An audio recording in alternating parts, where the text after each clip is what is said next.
Hello and welcome to the Badger Talks podcast, the podcast that shares interviews with experts from the University of Wisconsin-Madison community about their work, research, and a little bit about what they're like as people, too. I'm your host, Buzz Kemper, and today's program is the second in a two-part series on Odyssey Project.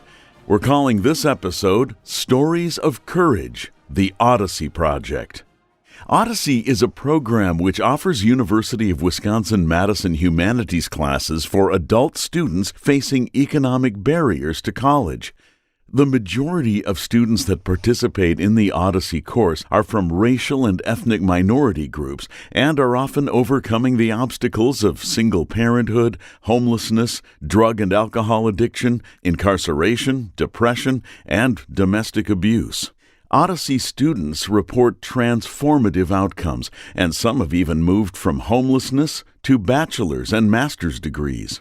Students also say that they read more to their children, feel better about their own future, and are better advocates for their children in school. In this program, we're exploring how Odyssey has helped students tap into their courage and take control of their lives. I'm happy to have as my guests the director of UW-Odyssey Project, Emily Auerbach, and two courageous Odyssey Project alums, Hezouwe Walada and Rene Robinson.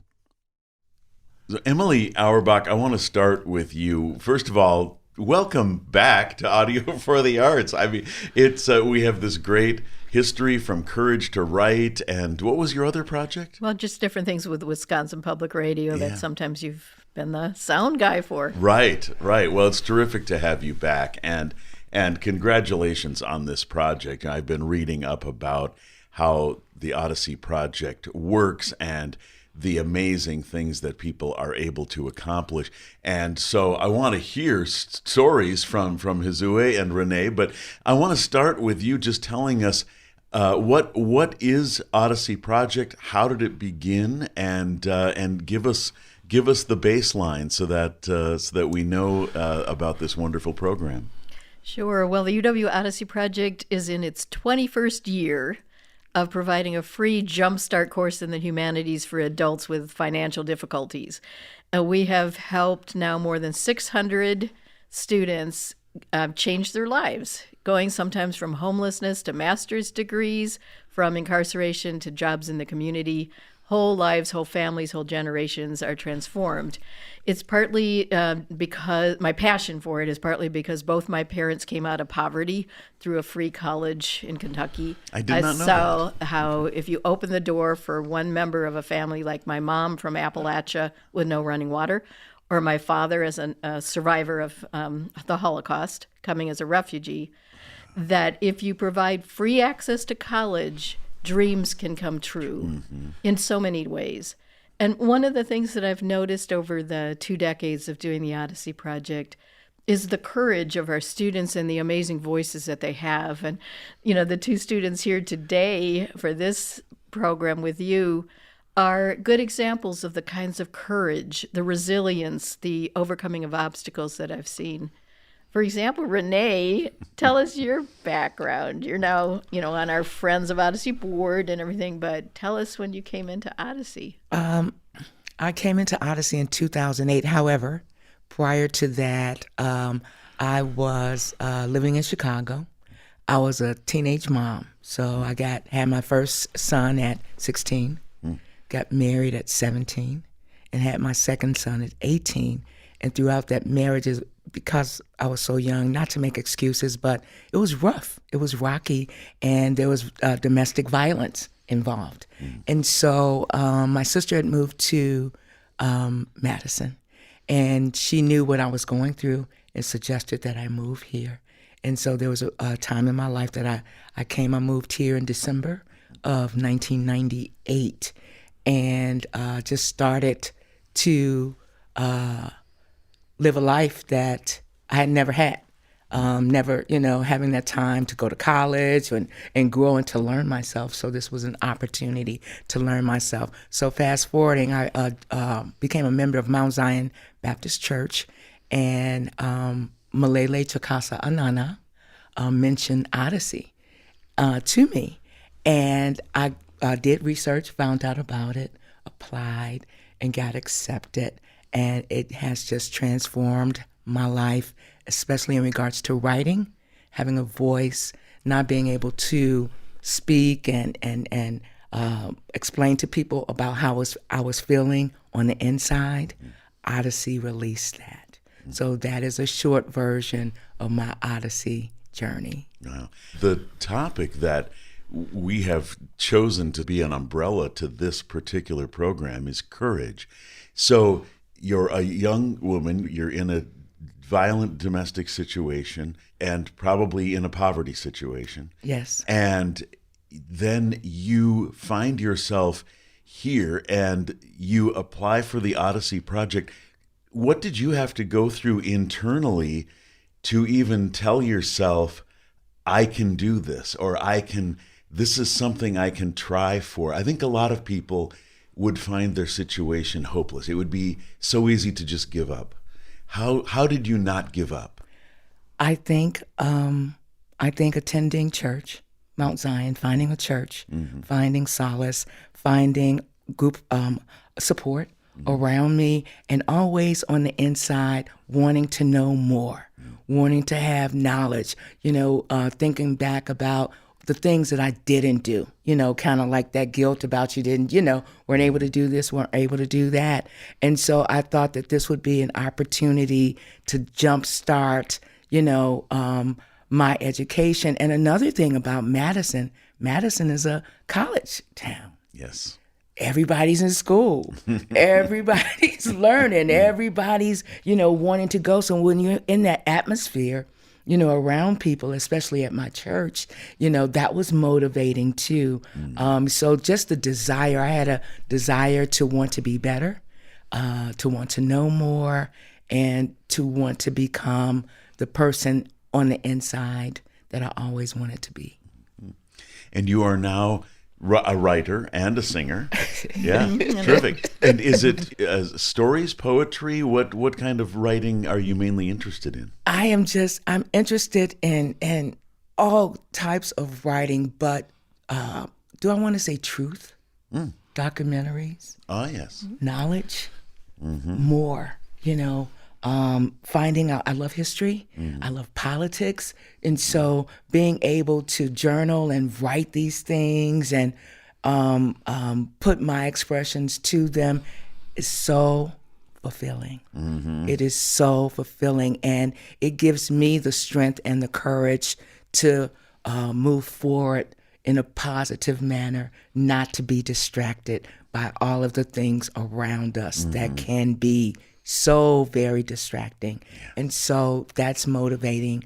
That's a motivation for me. Oh, terrific. Well, truth is a valued commodity in this age of alternative facts. So so thank you for pursuing that. Yes. Great. And Emily, I'm going to ask you to introduce our other guest, Hezouwe. Sure. And so we have had in Odyssey students from many parts of the globe, and not just from Madison and Chicago, but from all over. Hezouwe is a good example of that, and his story, which I learned when he was part of Odyssey, of how he came from his country, Togo, all the way to Madison, inspired me as a perfect example of courage.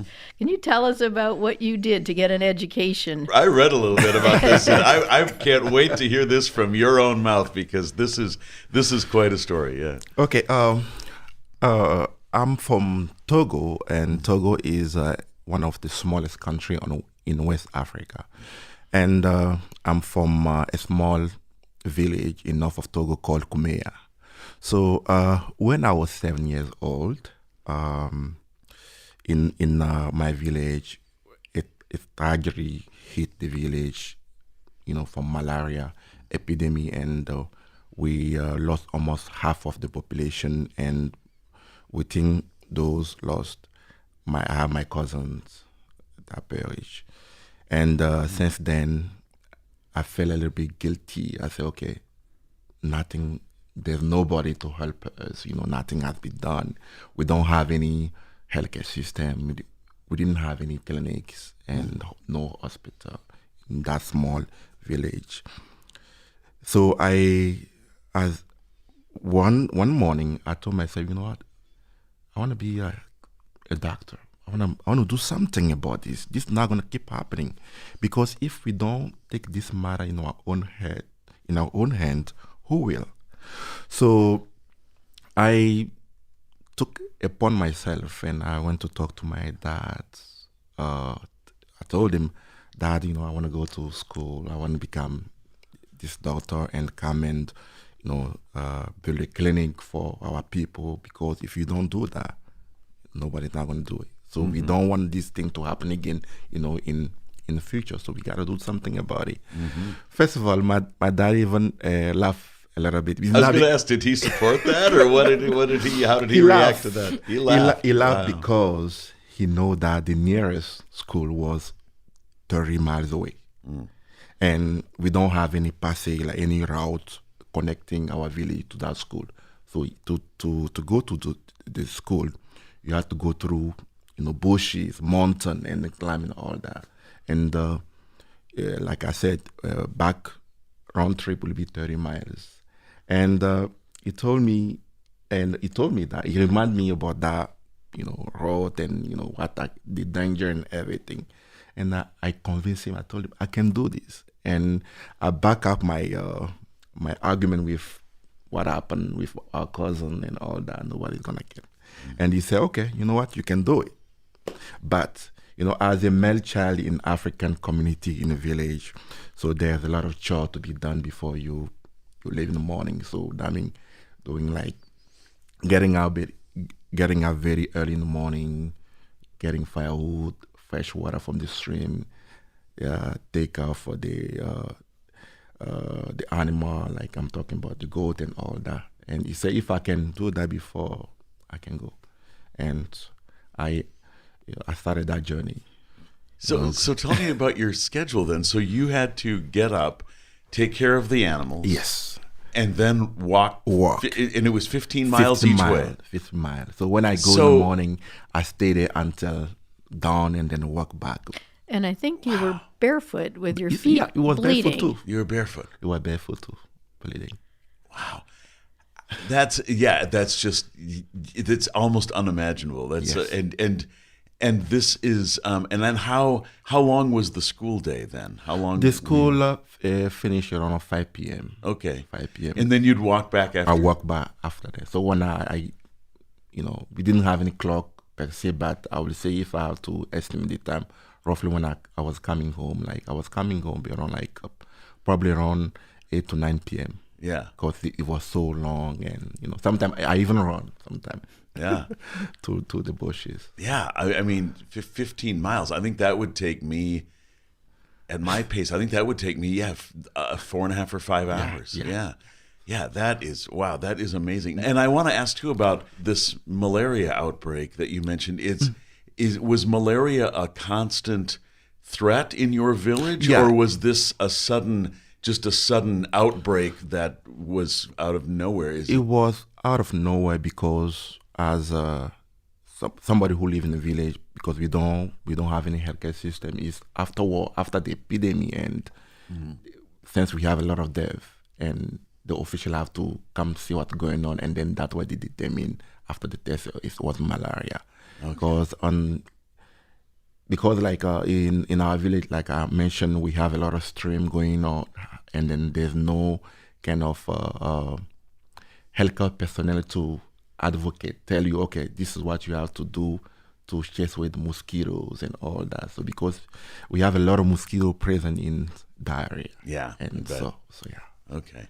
Well, and now that you're here, then you got here, and then how did you get connected with the Odyssey Project? Yeah, so before I left the village, so like I told you, after going through that journey, I was among the excellent students, and I graduated from the elementary school, and I got a scholarship to go to the town to go to high school, and I was so excited. So I went to high school, and while I was there, every year in America, they give an opportunity to 50,000 people to immigrate United States through lottery called visa lottery.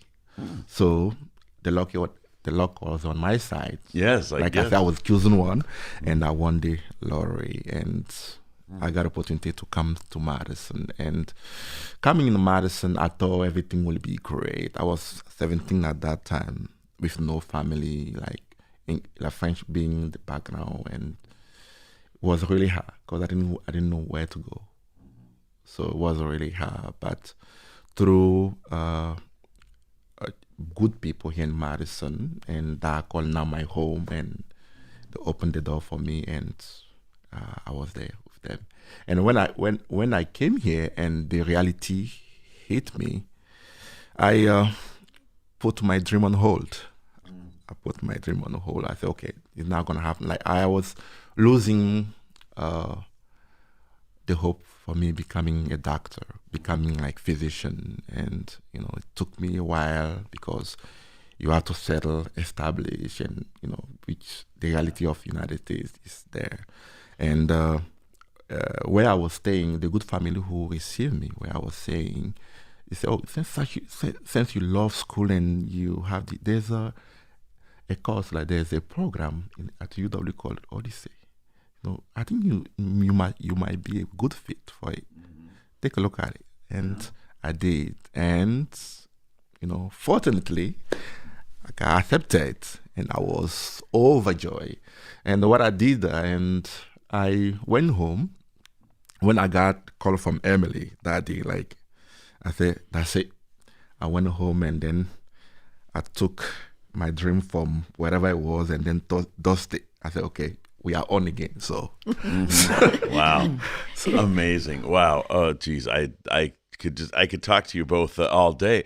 We're listening to, by the way, to Hezouwe Walada, who is just telling us his story, and before that, we were hearing from Rene Robinson. For those of you who are just tuning in, and Emily Auerbach, my old friend, who's dealing with all of this stuff. So tell me about how you came up with, because you basically invented this, right? This is your thing. We're modeled after the Clementi course in the humanities and Berea College, where my parents got a free education. But I have to say, hearing Rene and Hezouwe talk, I get these goosebumps. And if you imagine 600 students now, and more than that, because we have Odyssey Junior, Odyssey Senior, an Odyssey program for veterans, and an Odyssey program for prisons as well.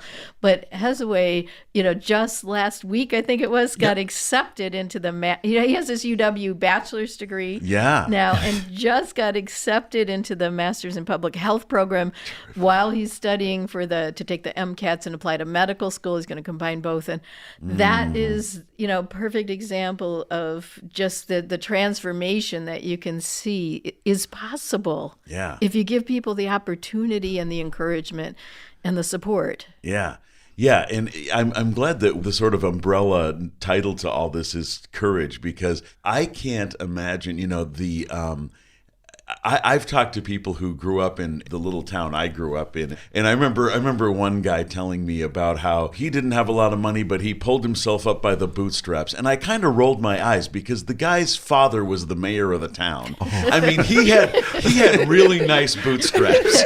And Hezouwe didn't even have the shoes. Right. He didn't even have the shoes to put the bootstraps in. It's just, it's just absolutely amazing. So we've got some of the background story. So I'm going to go back to you, Rene, and ask, so where are you now? You've got a leadership position now within the project, right? And so tell us about where you're at now and where you're going.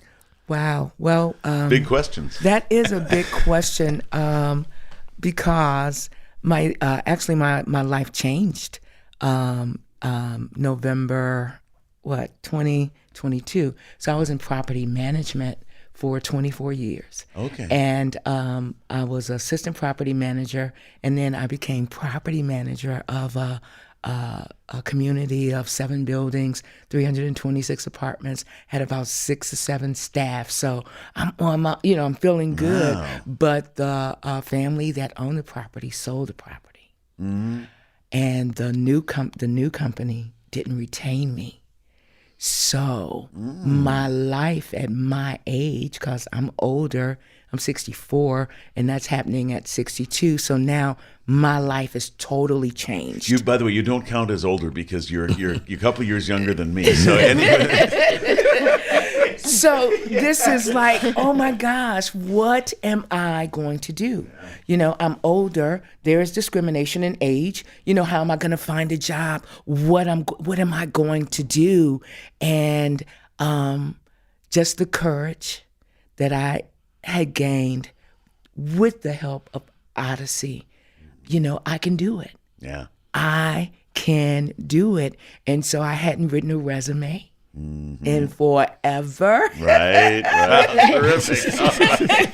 The only bad thing about Rene getting a job back is she stopped being able to come to Odyssey Senior in the morning because now she was employed again. Now she's got a job, but right. She also did win our Why Vote contest, which we do every couple of years. We push voting, and she, is a very inspiring alumni. Yeah, to create, and they offer offer classes too, continuing education classes. So I've taken creative writing, I've taken English 101, I'm now taking History 109, and these also help you to continue to keep your mind fresh and creative. Keep those creative juices flowing. Right. Terrific. Well, and I want to mention, too, just because of our little personal connection that we just discovered this morning, is that you sing in the Mount Zion Gospel Choir. I am the sound engineer for the Madison Symphony Orchestra, and we perform together for the Madison, what's called a Madison Christmas, the big Christmas concert every year. It's not surprising that we hadn't met, because when I'm out there at the console, I'm looking at probably 600 people on that stage. Yes. So I don't get to know everybody's name, but it's nice to know you now. And so it's Hezouwe, tell us, what are you, where are you at now? Are you in medical school, headed toward medical school? What's your present and your future? Currently, I'm studying for the MCAT, and like Emily said, I just got admitted to UW School of Medicine and Public Health, where I'm going to start with my master's in public health. Congratulations. Thank you so much. Yeah. So my hope and ambition is to combine MD and MPH as my background is to try to improve the healthcare system. So getting my foot into MPH is kind of the hallmark of the whole entire healthcare system, learning about how we can improve things. So that's and MPH is? Master of Public Health. Of Public Health. Okay, great. Thank you. I wasn't familiar with that, those initials. And in addition to doing the master's in public health and studying to get into medical school, after that, he started his own foundation that's already helping to fund programs in Africa. Wow.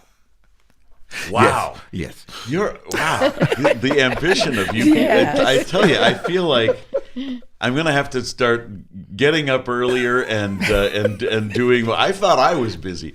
Now this might be given all that the two of you are doing. This might be the silliest question ever. But I also like to know, in addition to educational goals and professional goals, what do you do for fun? What is we got a couple minutes left. What do you like to do if you ever have free time? I don't know if you do.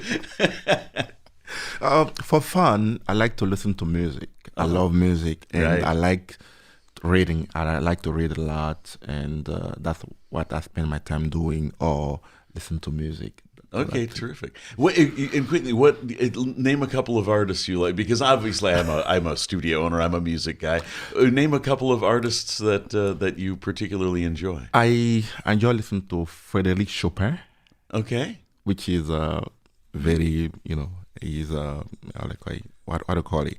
Pianist. Yes. Frédéric Chopin, and I also like urban music. Like I like to listen to Rihanna. Yes.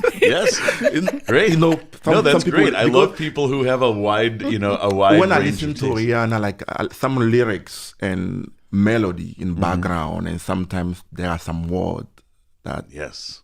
touches you, like touch you and all that. Yeah. So so I like everything that is music. Yeah. So Yeah. I don't really Right. have like favorite. Yeah, I enjoy those artists as well. And I remember when I was working at Minnesota Public Radio, there was a music aficionado there, especially a keyboard aficionado.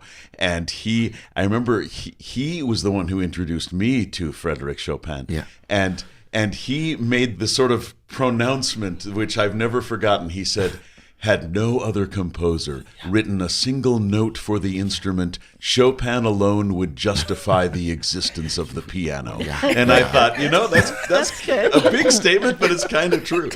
Rene, what do you? I know you sing in a choir. I for sing. fun. I sing for fun. I mean, spiritually, and I've loved singing since I was a little girl. Yeah. I just have always loved gospel music. Years ago, I did skating and bowling. I was pretty roller skating, and I enjoyed those. But right now, since I've gotten older, I love rest and relaxation. Yes. Well, That is my favorite thing to do now. Terrific. And I love love I do love politics, and I'm really staying on top of what is going on now. Yeah. So that does occupy a lot of my free time in the evening, but family is most important to me now, and spending time talking with my children and my grandchildren that who are not here. But my fun is pretty limited. But yes, family, singing, and rest and relaxation. Thank you so much. This has been fascinating. I really, this is a conversation I wish we could go for an hour and a half. But I've really learned a lot, and thank you for not only for being on this program, but just for what you're doing for yourselves, which is helping make our community a better place and the world a better place. It's just it's absolutely wonderful. Rene Robinson and Hezouwe Walada and Emily Auerbach. Thanks to all of you. Thank Thank you. you for you so having much. us.